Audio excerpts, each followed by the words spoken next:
Hello and welcome to the Guardian Football Weekly. Cape Verde holds Spain in Atlanta. Utterly heroic defending from every single one of their players.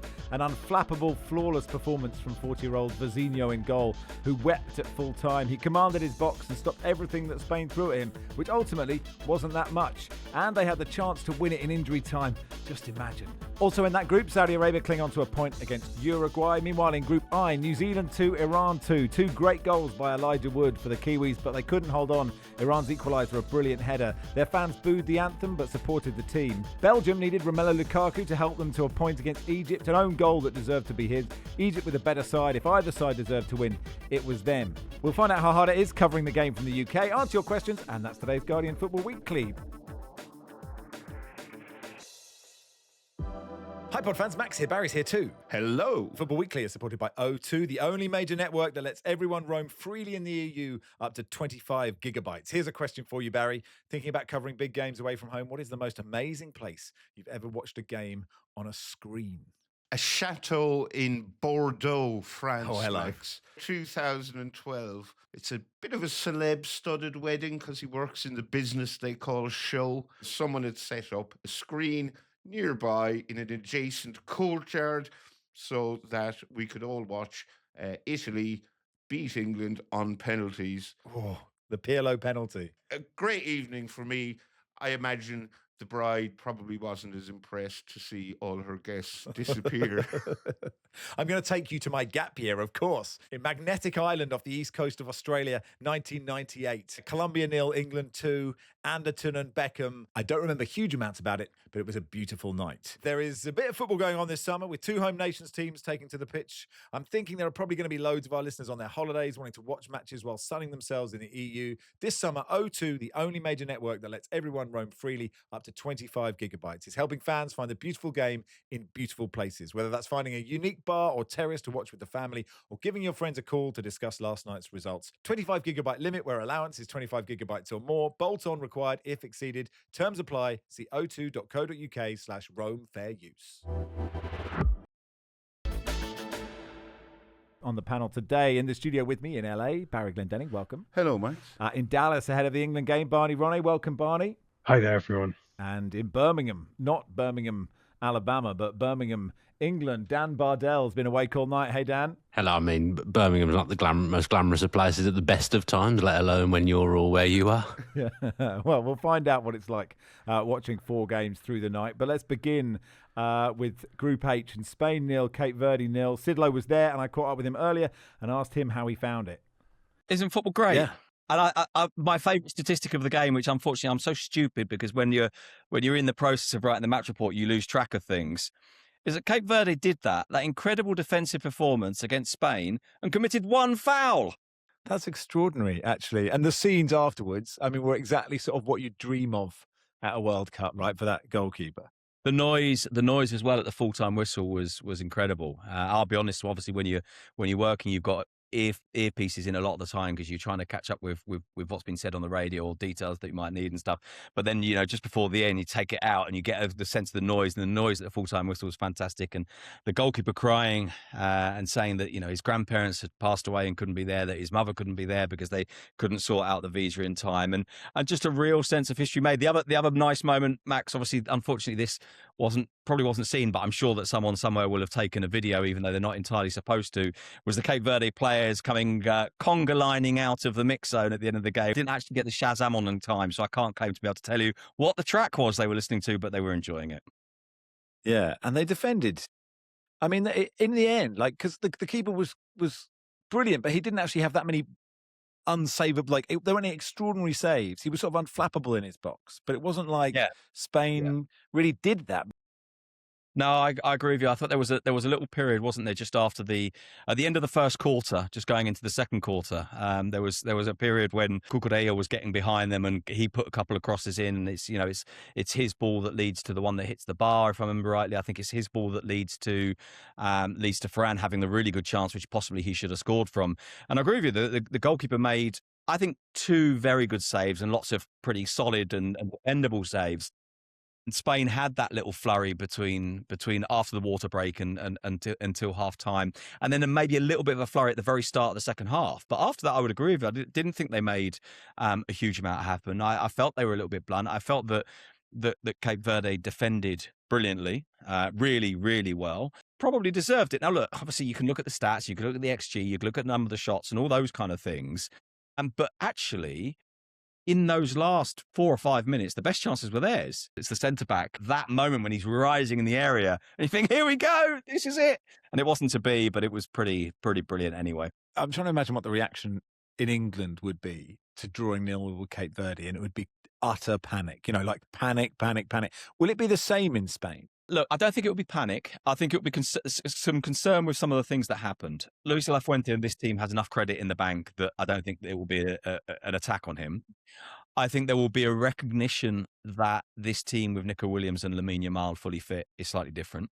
And I think there's a element there, which is that when you have those two missing, it's not just that you're losing two of your best players. It's that the alternatives are of a different style, a different type. So you've got to change the way that you play as well. I think there will be a doubt about how that midfield works. And I felt like Pedri was too far up the pitch rather than the base of what they do. And rather than having the game in front of him, I felt like he had the game behind him a bit. And I think those questions will be asked of Luis de la Fuente. I think the starting position for Gavi will definitely be asked of him. And I think there will be big doubts about that. But I don't think it will be panic because, as I say, because I think this is a good enough team, because I think there are some mitigating factors. I think there will be a recognition that if they take one of those chances in the final bit of the first half, as I say, or the second quarter, if you like, of the game, and I don't like it, but that's what it is. Then perhaps you get a 2 or 3-0 victory, and it looks a bit different. Yeah, I mean, it did look different when Yamal came on, and I guess there is a question about up front for Spain. Well, you know what? In a funny sort of way, there isn't. Now there's always a question about Spain up front. And sort of in the back of our minds, that's always been there. It's Morata. It's just Morata looking sad. Where's that, I think that's what it is. And you go back to the European Championships, and there was always this feeling that Morata does lots of things quite well, but he doesn't really score a lot of goals. And he scored against Croatia at the start of the European Championships, and that really helped. And you listen to his teammates, and they loved him. They really loved the way that he managed the squad. His kind of sense of empathy and his kind of humanity within the team group. I know humanity is quite an overblown word, but you know what I mean. But there was always that feeling that he kind of had everything to be a great striker, but maybe wasn't quite. Mikel Oyarzabal is a guy that had played on the wing until a couple of years ago and wasn't really a first choice until Morata was basically left out of the team off the back of that European Championships or after that European Championships, and the fact that he hasn't played well at all for Como. But he had scored in 6 games in a row for Spain before this. He'd scored 13 in the last 11, so there wasn't a doubt about him. I think you could look at it in a more simple way, which is to say they've still got to find him, Oyarzabal. And I saw a statistic flying around. I really hope this is right, or I've remembered it right, or seen it right, that he didn't get a touch in the first 30 minutes. In half an hour, yeah. First Not player since one 66, touch. apparently, yeah. And now you can criticise him for that, and maybe say that his movement wasn't what it should have been, or his showing for the ball wasn't what it should have been. But they've also got to find him, and I think that suggests a system failure or systemic failure today, maybe more than the failure of the striker. So I don't think there's an enormous doubt in terms of saying, "Oh, if only we had a number 9." I must admit, though, there is one thing, which is that in a game like this, when you've got the other team playing deep and when they're defending well and you maybe aren't having the subtlety to find a way through them, the alternative, of course, is to go over them. To put crosses into the box, to have someone who pushes the central defenders back, to have someone who has a presence in the area. And I think that partly explains the introduction of Mikel Merino. Because, of course, he plays as a number 9 despite not being a number 9, and he has that physicality and he has that kind of mindset and that aggressiveness. But you do also look at it and think, well, if Borja Iglesias has gone to this World Cup, who's a big number 9, a sort of a traditional number 9, a body number 9, someone who bullies defenders, who pushes into them, who leans against them, who in theory forces them further and further back. If he didn't get on in a game like this, you sort of think, well, when does he get on? Yeah. Well, thank you, Sid. America treating you well? Yeah, it's been all right so far. American people are very, very, very friendly.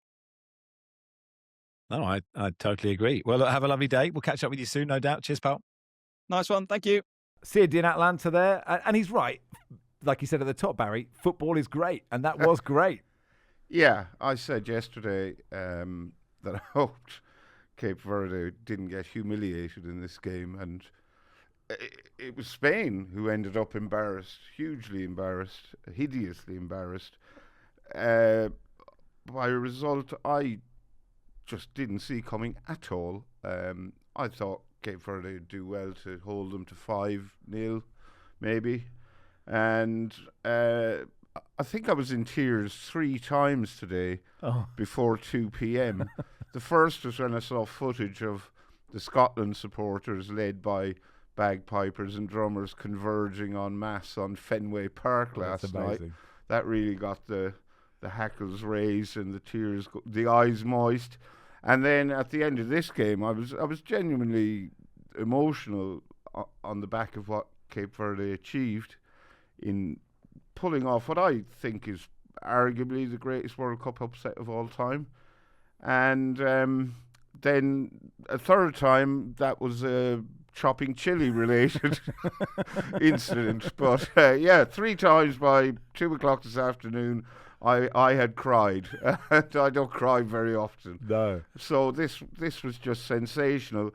Various Cape Verde players have been singled out as being outstanding. I think every single one of them was just brilliant, because that was a real team effort. It was a demonstration of togetherness, unity, organisation, concentration, mental fortitude. And they could have nicked it at the end, but they didn't, sadly. But what a result for them. Yeah, it wasn't just you that cried. Their keeper, Vozinha, cried. He said, "I cried after the game because I grew up with my grandparents when I was a kid and they could not be there. They passed away a few years ago. My mum could not be here either because of a visa issue and the money we had to pay for it. We did not manage to do this in time. We work in life to have moments like this. I'm 40 now. I was not a professional up until I was 25. This is a reward for all this journey." It was just Barney. I thought he was just so... I've seen games like this where the keeper is a bit flappy and eventually cost them, and he was just brilliant for the whole game. Yeah, I mean, Barry's right. They were incredibly disciplined, and it wasn't simply like backs to the wall kind of frantic defending. It was a brilliant team performance. I have to say, I do like watching Spain malfunction. Spain have been the most beautiful team of the last 16 years, but when it goes wrong, there's something quite gripping about seeing that kind of glitch in the machine, where they just can't stop passing, they can't stop going sideways. It's like someone with a tic, who just can't help themselves. And I quite enjoy, obviously, nodding to myself, saying things like, the absence of an Ivan Toney-like figure, and haven't worked on the set pieces enough. But they just couldn't stop doing the same thing and hoping for a different result. And it was really gripping. I love the guy who came on to mark Lamine Yamal, who plays in Romania. Yeah. And really is just the ultimate kind of, I want to have a career in football somewhere guy, who's obviously worked so hard. And he's up against this kind of prodigy and this genius, obviously a little bit injured, and they will be different when he's fully fit, if he's fully fit. But yeah, the World Cup wins again. Dan, I mean, we picked out the keeper, Pico Lopez, who Barry's talked about, this Irish guy who thought someone was like pranking him on LinkedIn or something, and eventually said, all right, I'll give it a go. I thought him and his partner, was it Borges, were just amazing in this game. Yeah, like Barney said, it was backs to the wall at times, but the way they defended was actually pretty measured, and I just felt like they had a good game plan. And when you have a game plan like that to get a result, everything almost has to go impeccably, and it did. I mean, Barney again mentions Spain malfunctioning. It's not the best version of Spain that we've ever seen, but Cape Verde took complete advantage of that and got a result that they'll remember forever. The World Cup isn't won or lost in a single game. It isn't won or lost in a day, and I'm sure Spain will get better, and they've got players missing that obviously make a huge difference to their team. But it did feel like they just kept trying the same thing over and over again. They were the 2-3-5 in build-up, but the 5 always looked very static to me. They've obviously got the solutions on the bench, and when they're fully fit, they'll come into the team.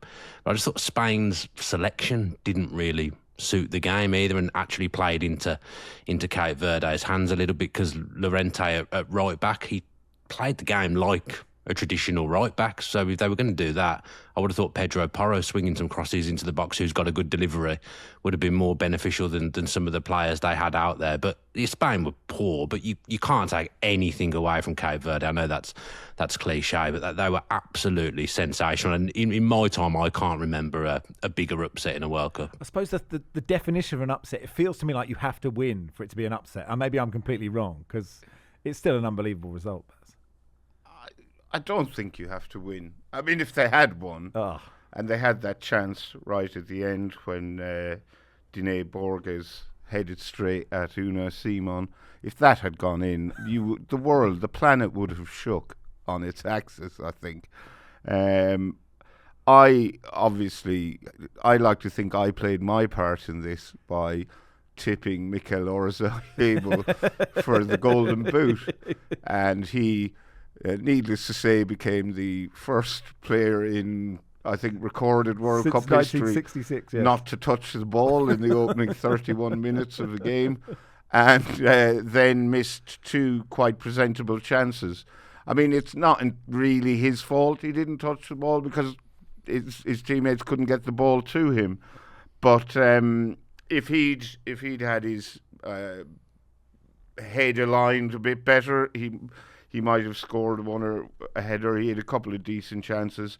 But Lamine Yamal came on. The very fact they had to bring on Lamine Yamal and Nico Williams spoke volumes for the obduracy and stoutness of the Cape Verde defence.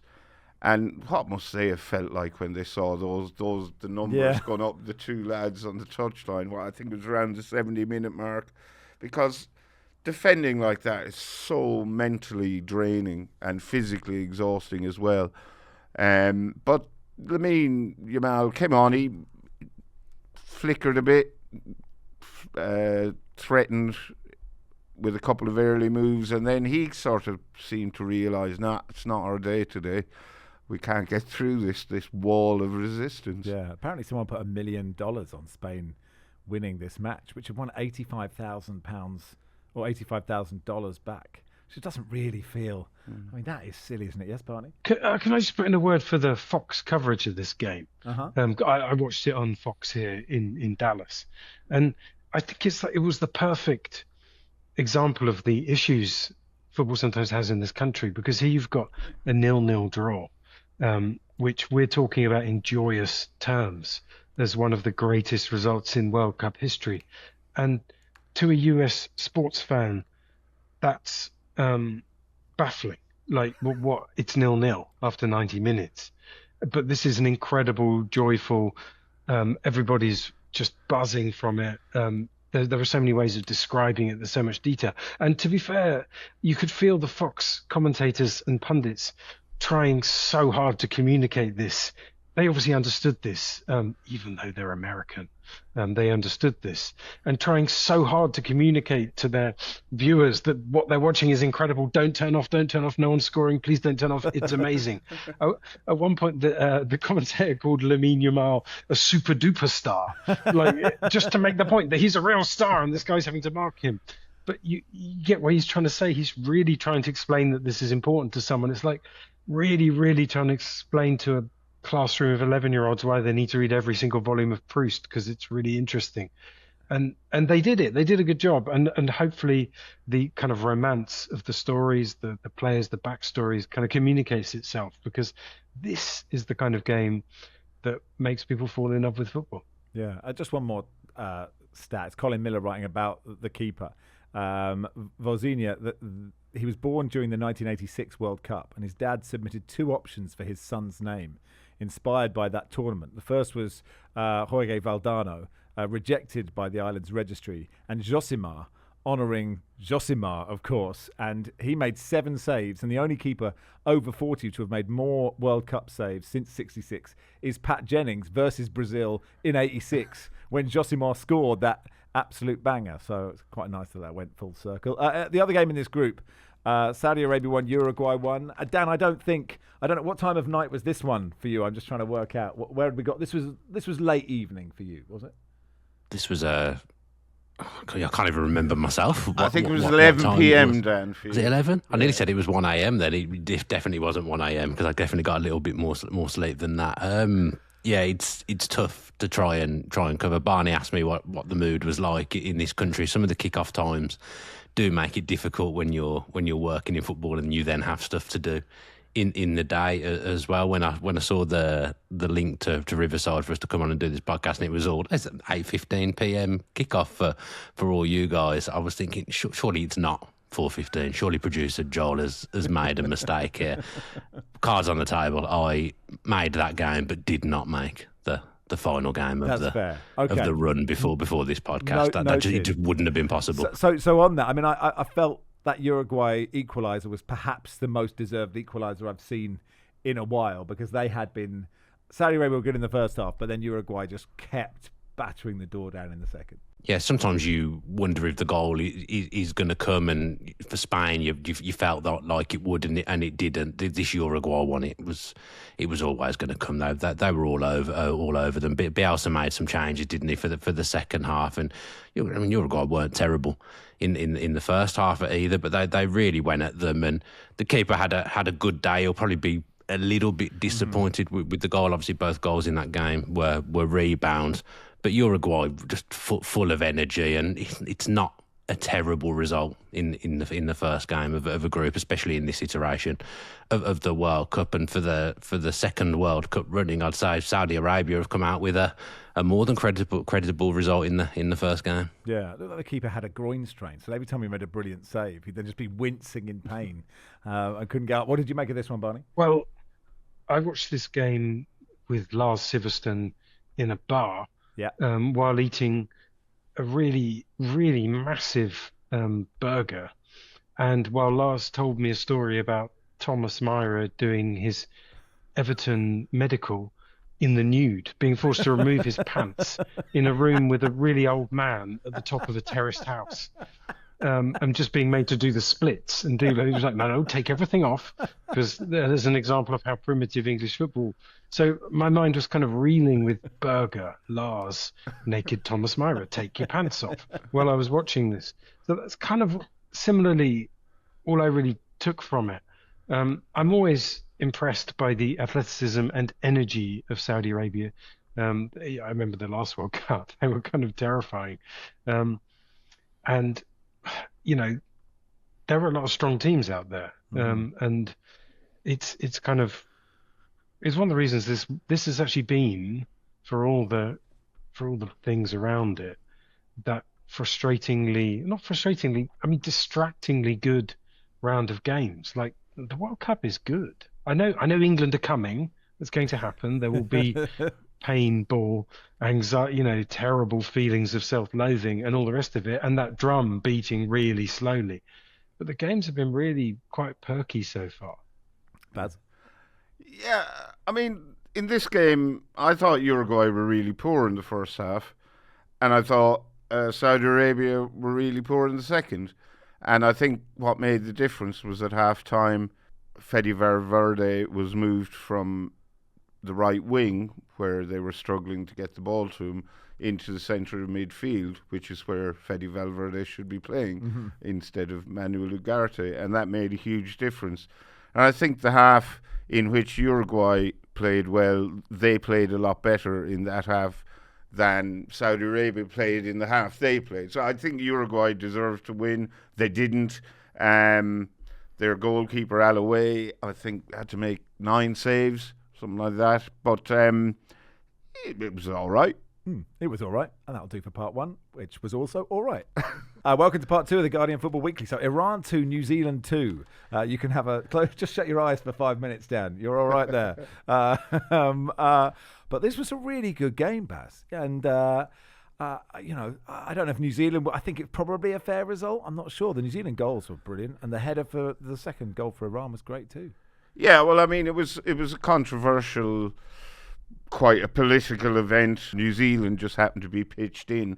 But when the Iranian national anthem was played at the start of the game, there were a lot of boos from the Iran fans. There was a massive Islamic Republic flag on the pitch.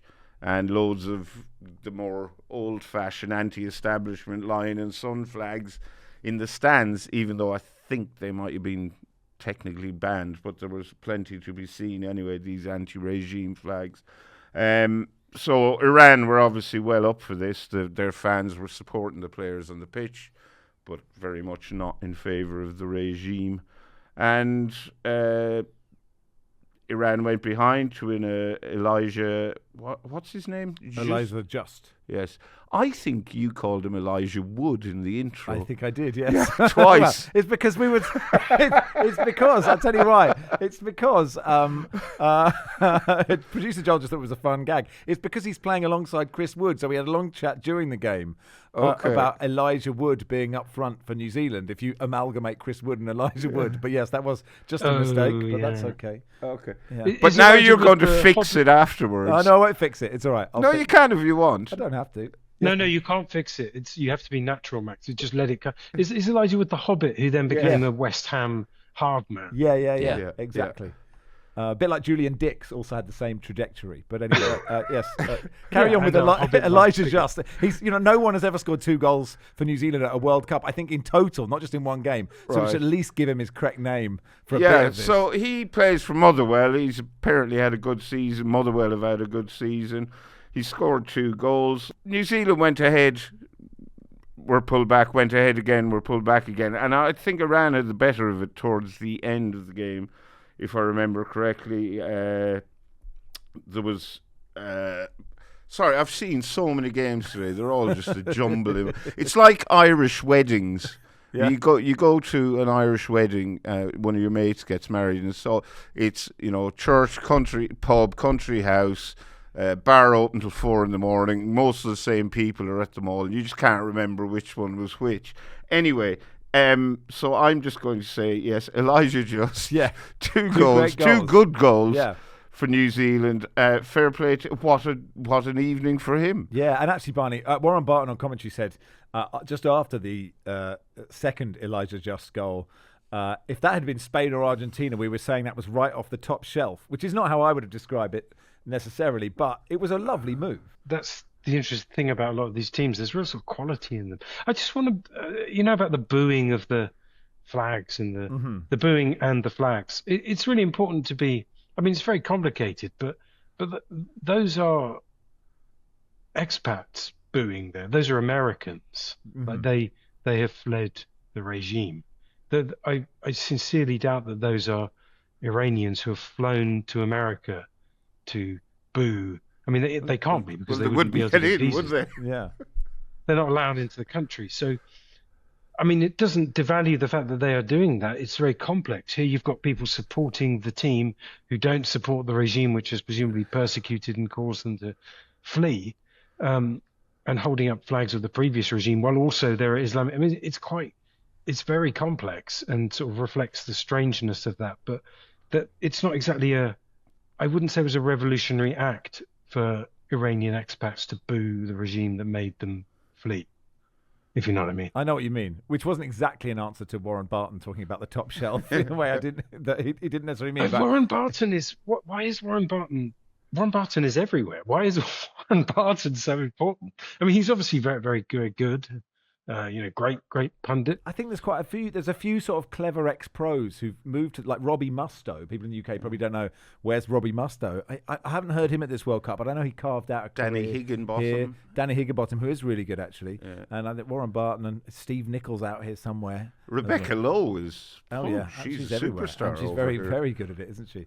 Anyway, well done to New Zealand. I mean, they both kind of went for it. They didn't settle for a draw. We've seen some games in which teams have sort of gone, we're happy enough with the draw will do.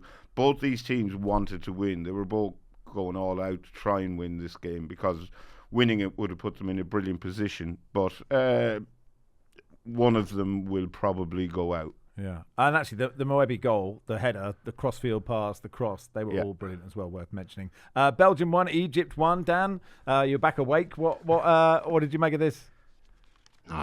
the glory days of an 8 p.m. kickoff in the UK. I really, really enjoyed this game. I thought Egypt were absolutely fantastic. I thought the way they transitioned and got at Belgium, and they just should have got a second goal, shouldn't they? If they'd have gone 2-0 up, I think Belgium would have probably gone under. But credit to Belgium, because they have gone under in previous tournaments at going a goal down to teams that maybe they were expected to beat, and they didn't do that. They again just lacking a bit like Spain. I just felt Belgium were lacking something, and then Lukaku came on and bit of a throwback goal. Mounier getting down the wing and putting the ball across. I mean, Lukaku will get no goal and no assist, but he was definitely involved in that goal, and it was an instant impact. But I thought Egypt had. I think I read that Egypt had 5 players that play for the same club team, and I felt it showed, because I thought they were really fluid and the better of the team for the majority of that game until Belgium made the changes. It does seem unfair that Lukaku won't be credited with that goal, not just because of the movement that led up to it, but he essentially kicked the foot of the defender, thereby making the defender's foot kick the ball into the goal. Sounds a bit like a foul, doesn't it? Like, if I were to reach in, yes, take Barry's hand, and stroke your head with it, right? Who would be stroking your head, me or Barry? I say me. It's true. You'd have to have the arms of Mr. Tickle to get here from Dallas, I would suggest, or it'd be like the governor in Catch the Pigeon or what it was. Yeah, I can see your hands coming in. This is great for the YouTube viewers. I see what you're. This is good here. But technically, I would be responsible for yes, crime / loving act of stroking your head, not Barry, who's just an innocent. He doesn't want to do that. He's disgusted by the idea. After a week of living with me, Barry does not want to stroke my head. I can tell you that. He doesn't even let me eat an apple. Lukaku, a great tournament player. He has so many goals for Belgium. I mean, he's approaching. I think he's in the 80s now, and at a really good rate. And his career has really been defined by appearances at this tournament, misses as well as successes. I'm really glad to see him back. I give him the goal. It's morally his. Tony writes, is it just me, or do the panel think that Leandro Trossard looks like the ghost of a Victorian child, sometimes spotted at the window of a deserted mansion, which I quite enjoyed. I can kind of see it. I like Rui Garcia in a baseball cap and suit. Yes. It was a very strong look, wasn't it? Now, there was a game yesterday we didn't cover on the pod. We watched Sweden-Tunisia in a pub with the volume down, an ice hockey commentary, while Ben Fisher ate a burrito the size of a small market town. Yasin Ayari with the goal of the tournament so far, Barry. Well, he scored 2. So, which one are you talking? The first one. The first one. Yeah. Do you think? I think. Right. I don't know. I mean, Sweden were gifted their first 3 goals in this game by a very charitable Tunisian side, who I believe did not concede a single goal in 10 qualifying matches, and then conceded 5 in their first group game. And sacked their manager. Yeah, that was. Well, long ball from the back. The goalkeeper beat Alexander Isaac to the ball. Unconvincing clearance. Somebody has a shot blocked. The ball breaks to Ayari and he fires into an empty net from the edge of the area. I mean, that is. Was it that good? Is anyone, Barney, Dan, is anyone going, it's more than just firing it into an empty net, that opening goal, if you can remember it? It's a bit more than that, but I'm struggling because it's 4:49 here to come up with an alternative to your goal of the tournament. I did watch the highlights again today, and my exact notes were Ayari fires into empty net from edge of area. Okay, I mean, I think that's really harsh on Ayari, but yes, I think goal of the tournament so far is Balogun, the one where he leaves 2 players on the turf and then smashes it into the top corner with his left foot, just because everyone wants to score that goal. That looks so much fun. Maybe. I think I prefer Gio Reyna's to his with the outside of the right foot. Anyway, we don't need to worry about goal of the tournament yet. Well, interesting. Yeah. Ayari, because his dad is Tunisian, so he respectfully didn't celebrate his first goal, but his second goal that was for his mum, was it? Yeah, that was for mum, clearly, because a curl shot from. I would argue his second goal was better than his first goal, if I'm honest. And I wouldn't have either of them near the best goal of the tournament so far. But look, that's by the by. But yeah, that curl shot from outside the box. He had no problem celebrating that one. But yeah, Tunisia were terrible in this game. They gifted Sweden their first 3 goals. Keeper wasn't very good, and now they need a new manager. Well, I think they might have one already. They clearly had someone lined up. All right. I was going to say, is it Graham Potter? But no, he's already got a job here, hasn't he? Anyway, he can't multitask, and he's the Sweden manager. Anyway, we're all tired. That'll do for part 2. Part 3, we'll look ahead to tomorrow's games. Welcome to part 3 of the Guardian Football Weekly. So tomorrow, France, Senegal, Iraq, Norway, Argentina, Algeria, and Austria, Jordan. Barney, what are you looking forward to? I mean, that's just such a welter of nations, ideas, concepts. Obviously, France, Senegal looks really interesting for many reasons.